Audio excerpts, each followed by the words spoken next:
Aabot sa 21 billion US dollars ang investment pledges ang bitbit ni Pangulong Ferdinand R. Marcos Jr. mula sa kanyang official visit sa Estados Unidos.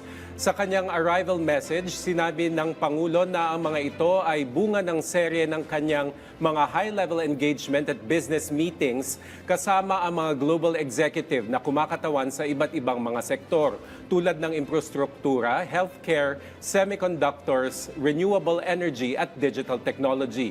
Dagdag ni Pangulong Marcos Jr., ang mga pangakong pamumuhunan na ito ay inaasahang lilikha ng libu-libong trabaho para sa mga Pilipino at magagamit para higit pang mapahusay ang industrial capacity ng bansa, innovation ecosystem at iba pa.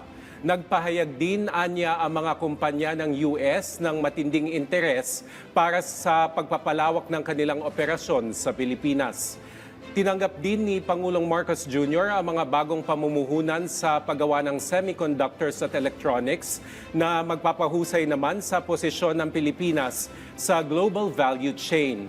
Nagbigay rin ang Amerika ng investment pledge na 15 million US dollars upang suportahan ang paglago ng pribadong sektor sa ilalim ng Luzon Economic Corridor Initiative at dagdag na 48 million US dollars pledge para naman sa foreign assisted programs para sa development projects.